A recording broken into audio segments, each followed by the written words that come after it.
애감이 좋아. 안녕하세요. 강미영 건축사입니다. 오늘은 여러분과 건축 설계를 할 때 설계자와 함께 나누는 이야기들을 해보려고 합니다.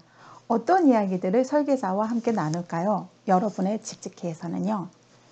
어떻게 하면 설계자에게 우리의 삶을 잘 전달하고 설계자와 잘 소통할 수 있는지 그 이야기를 해보려고 합니다.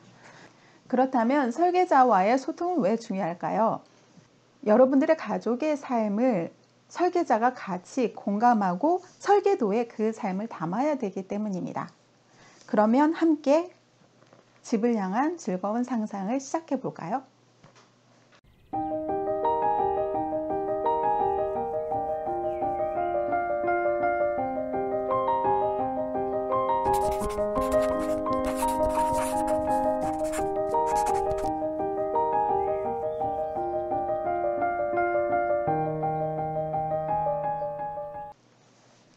설계자마다 건축주와의 소통하는 방식은 좀 다를 수 있습니다. 저희 설계자들이 항상 고민하는 게 어떻게 하면 여러분들의 삶을 가족의 한 구성원이 돼서 이해하고 공감할 수 있을까? 그 소통을 어떻게 해야 되는 건가? 라고 하는 그 소통의 도구들이 설계자마다 각각 고민인데요.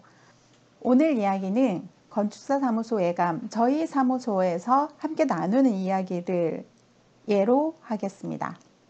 먼저 가족의 일상과 행복을 담은 가족 사진을 찍어주세요. 그걸 설계자한테 보내주시는 겁니다.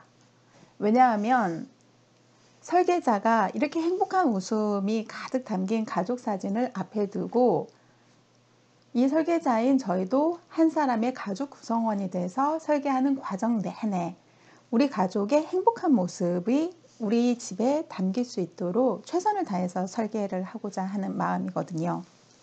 그리고 가족의 취미와 목표를 함께 공유하는 일입니다. 가족의 취미와 목표를 우리 가족 구성원들이 서로 잘 알 수 있을 것 같아도 사실 잘 모르는 경우가 많더라고요.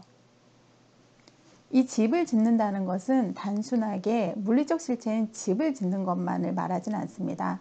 집을 짓는 과정을 통해서 가족 구성원이 서로를 좀 더 이해하고 서로의 행복을 위해서 서로를 알아가는 것이 담긴 그런 집 짓기였으면 좋겠습니다.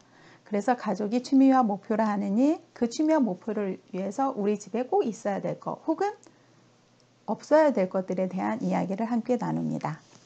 가족들이 고쳤으면 하는 습관도 함께 이야기를 합니다. 예를 들어 수건을 몽구레에 걸어둔다든지 양말을 벗어서 아무 곳에다 놓는다고 하든지 그런 것들은 욕실 옆에 파우더룸 같은 공간적인 방식으로 해결될 수가 있거든요. 그리고 가족회의를 열어 집안일의 역할도 정해봅니다. 가족 구성원들이 집안일을 어떤 일을 어떻게 해야 되는지 이야기를 하다 보면 소소한 가족의 일상이 나오게 되고 가족들의 동선이 좀 더 이해하기 편한 형태로 다가옵니다. 가족의 일상을 평일과 주말로 일상을 묘사해보는 시간을 가지는데요. 언제 일어나서 어떤 것들을 하는지 그 일상에 따라서 함께 욕실을 공유하는 시간이 겹친다고 하면 공간적으로도 좀 더 고민을 다르게 해봐야 되잖아요. 함께 현재 살고 있는 집에 대한 이야기도 나눕니다. 나는 지금 집을 새로 지으려고 하는데 현재 살고 있는 집과 비슷해지는 거 아니야? 라고 걱정하실 필요는 없습니다. 왜냐하면 저희가 알고 싶은 것은 현재 이 공간에서 어떤 부분이 불편하고 어떤 부분이 좀 더 보완이 되었으면 좋겠는지 아니면 어떤 부분에서 만족하는지 공간적인 경험을 듣기 위해서입니다. 지금 현재 살고 있는 집의 유형이 단독주택인지 공동주택인지 어떤 구조에서 생활을 했는지 방의 개수는 몇 개고 그 방을 어떤 게 사용을 했는지 방의 개수는 부족하지 않았는지 현재 방의 크기는 어떻게 되는지 새로 만들어질 것의 방의 크기를 현재 살고 있는 집을 통해서 보다 더 쉽게 유추할 수 있거든요.